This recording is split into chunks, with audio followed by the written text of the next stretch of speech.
Episode 13. This is Fred Talks, a podcast of ideas worth sharing. Fred Talks addresses leadership, education, technology, discipleship, and ministry. Let's get started. Today I'm beginning a new series entitled Influence. And this series will be a 3-part series. Today I want to talk about the idea of expanding your influence.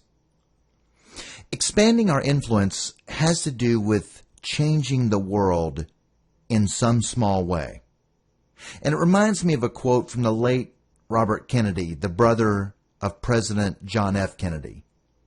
He said, "Few will have the greatness to bend history itself, but each of us can work to change a small portion of events."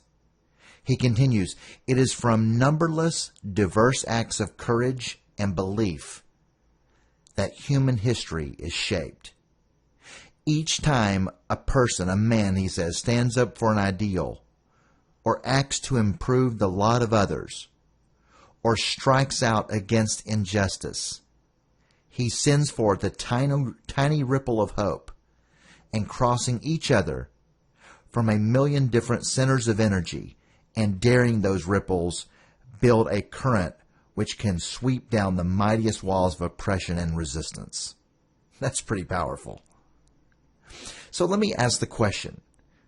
If influence is about bending history through changing a small portion of events, through our own courage and a belief that people and things can be changed, and we stand up for those ideals, the question is, why then would we want to expand our influence? Well, we want to expand our influence for lots of reasons, lots of really, really good reasons, I might add.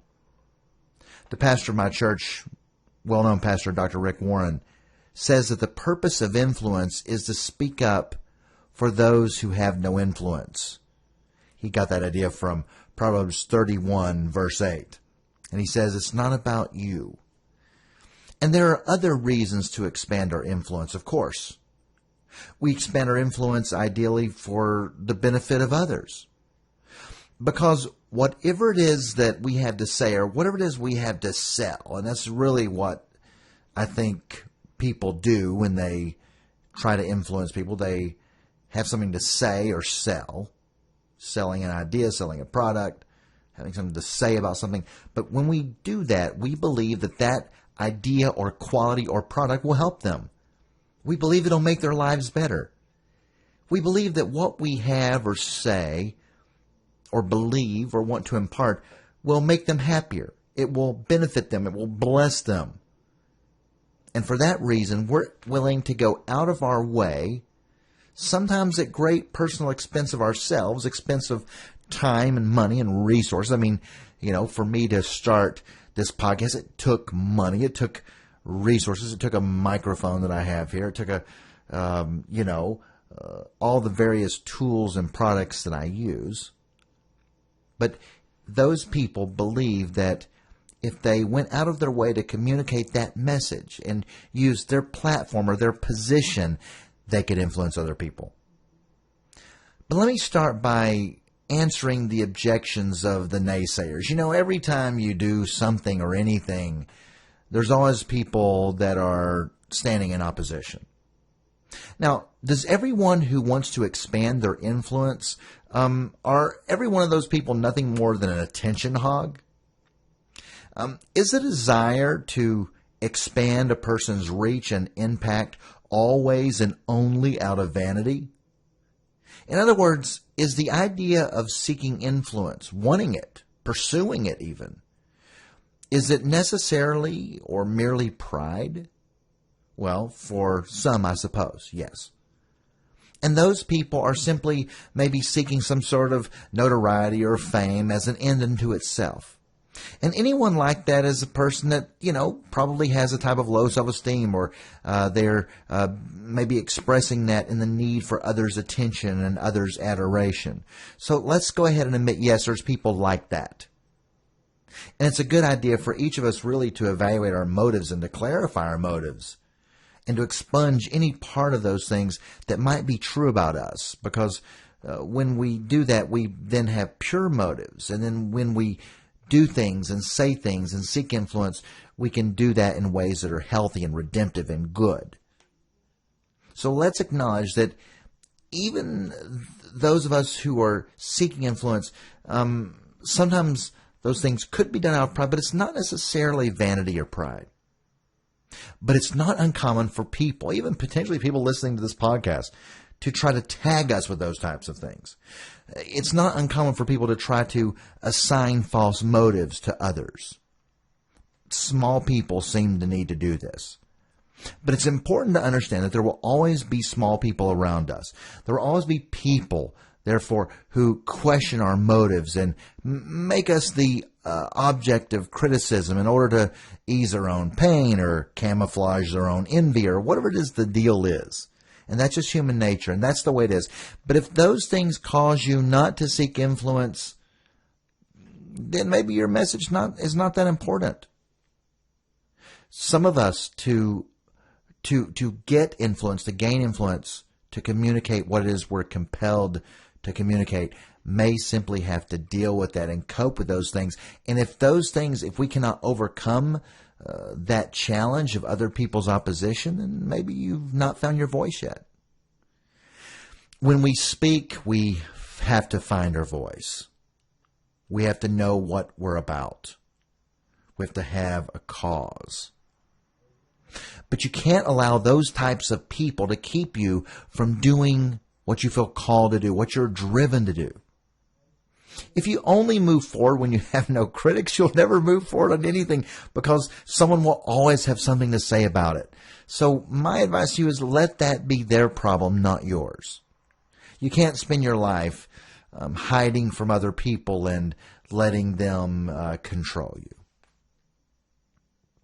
People who have a true cause or mission or purpose in life are impelled. Now watch this. Not compelled, but impelled. Meaning people with a cause or purpose or mission are driven from the inside. Internally, not externally.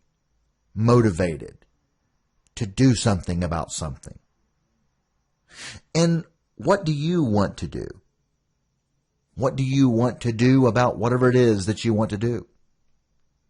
What ideal, what purpose, what issue, what cause, what truth is bigger than you?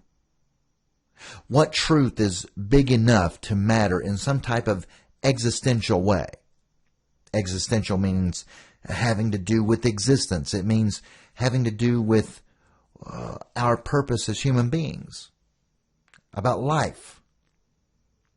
And something that gives you and others purpose in life because it actually means something. What is that for you? And if you have identified this something, then you have a purpose. But if you haven't identified that something, then you probably struggle with meaning and purpose. And those types of people that struggle with meaning and don't see any meaning in life, those are the very people that are sucked into a vortex of emptiness and darkness, or they invest their time seeking entertainment and thrills and distractions, something external outside of themselves in order to ease the internal pain and help them endure, to inoculate them from a vacuous and empty life. But the thing is, friends, that meaning is worth searching for. Otherwise, without meaning, people lose hope. And when we lose hope, like so many people do around us, and it's really a chronic challenge that our culture is facing, but when we lose hope, we begin to question our existence. So living for something bigger than ourselves is an existentially important matter. We need to do that. And thankfully, there is such a thing as meaning. There is such a thing as truth. And there are important things important enough to live for. And those things are the stuff of our personal values. And those values help us define our life purpose. So everyone with a purpose in life is on mission. And those people want to advance their cause. And your cause is your irreducible reason for living. Your cause is why you get out of bed in the morning. It's what makes you tick. It makes you do what you do. But now on to the main point. As a person with purpose, you want to influence others. And that's okay. And listen, it's not only not a bad thing, it's a good thing. And if we want to expand our purpose, why do we do it? Well, as I've said, some people do it to, as you know, shine the light on themselves for their own fame. But the meaningful and noble reason to do this is to shine the light on the issues about which we care most. We can influence and use influence to share our message. Our message is our challenge. Our message is our call to action to the world. It's our call to action to other people. You say, what is this call to action idea? Our call to action is anything we have to say about our convictions, our most deeply held beliefs that stem from our purpose and our calling in life, and it's when we invite others to do so also. And I should also say that we use this platform that we're giving, our influence, that's the platform we have, for other things that are important for us. It's not that all things that we talk about or discuss or use our platform for are necessarily the most important thing in the world. But they are at least intrinsic parts of our lives and things that we care about, or sometimes things that simply interest us. And all of these things are okay. People understandably and rightly use their platforms to advance the things that they enjoy or like and to bring attention to those things.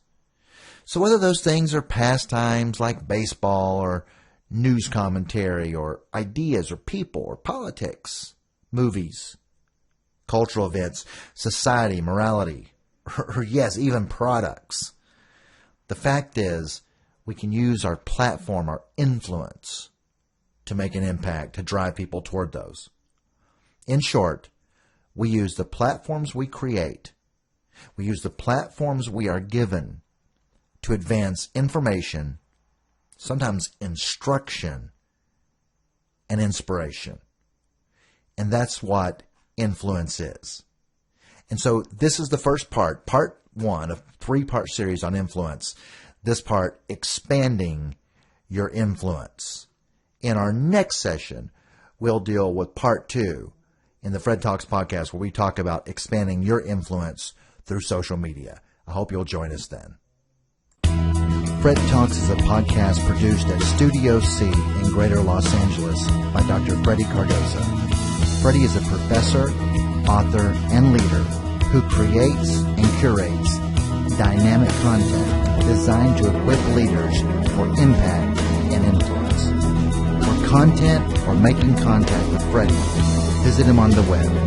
His website on leadership, education, and technology can be found at freddycardoza.com. His website on Christian ministry and discipleship is located at www.digitaldiscipler.com. Find this and other podcasts on the Apple iTunes Store or using any podcasting app.